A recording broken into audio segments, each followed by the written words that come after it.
Hi, it's Paul from Hench Herbivore, and this is my chest and biceps mass building routine.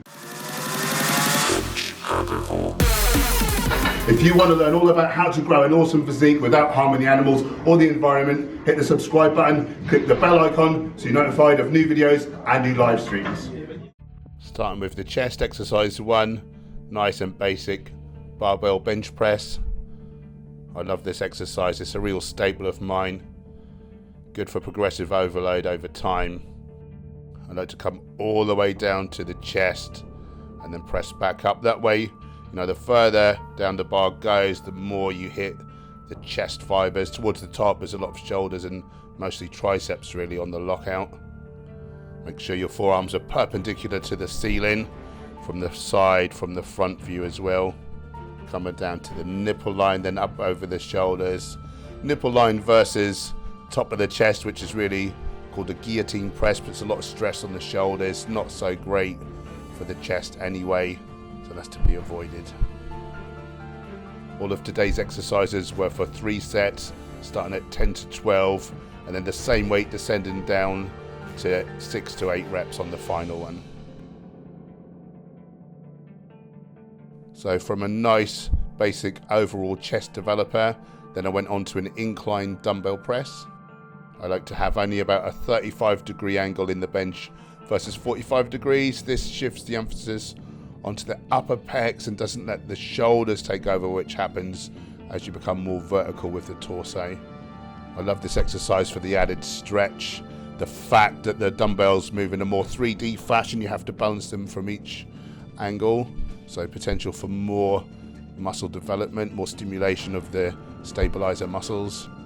I've got a little foible with these. I like to have my hands at 45 degrees, and then similar to the barbell flat press, I'm coming down kind of in line with my nipples, with my hands there, and then up over the shoulders. That little angle on the dumbbells just kind of reminds my elbows where they need to go. Exercise 3, I've opted for a machine fly. I prefer this straighter arm version over the pec deck. Once you've got some appreciable muscle mass in the shoulders, it almost puts you into an arm lock to try and have your arms at that 45-degree angle at the elbow there. It's just a real natural movement. It's just the way that the chest wants to work, with no weirdness involved in the arms. Here I'm not coming extremely far back, concentrating more on the squeeze. So we're working the center portion of the chest. Get that nice line down the middle there. One other little cue is to make sure that your chest is forwards of your shoulders. It's easy to let the shoulders come through. You're accelerating the handles using shoulder strength. Your shoulders end up in front. You end up with big front delts and no chest.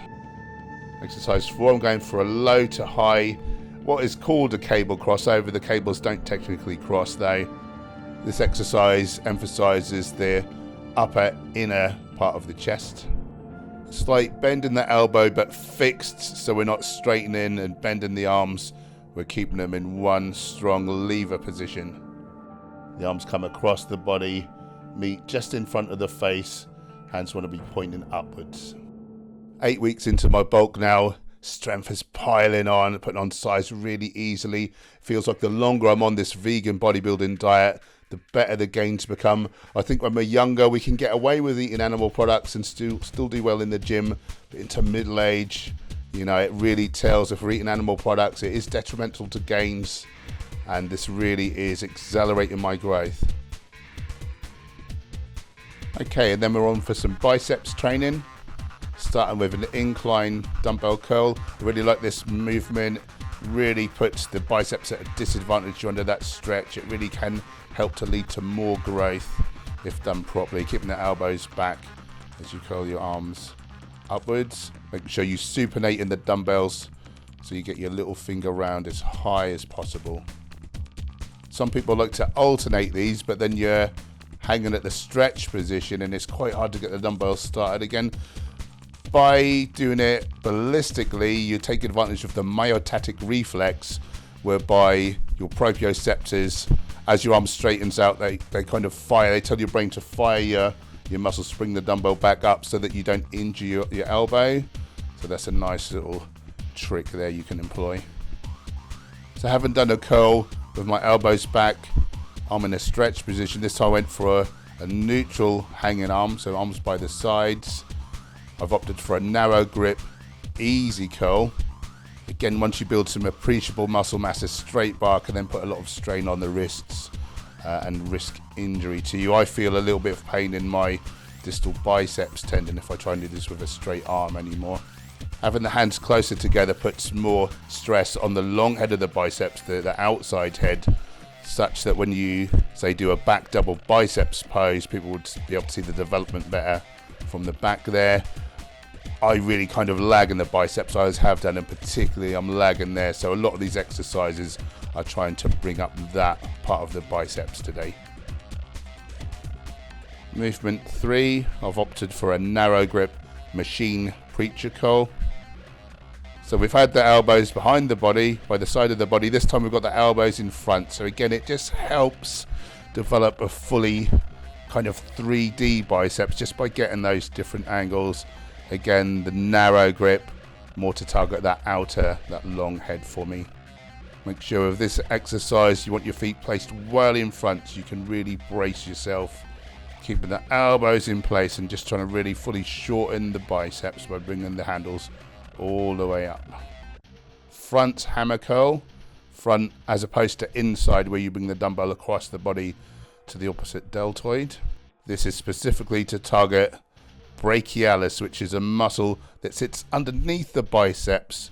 It's towards the outside, so again it would just add to the appearance of the outside part of the biceps.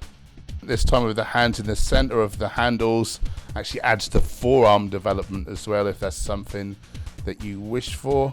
If you're seriously lacking in the upper arms department, it's worth grabbing near the top of the handle, so actually the plates rest on the top of your thumb and forefinger, and then you need less grip, and in this way, you know, you put more of the force into the upper arm and less into the forearms.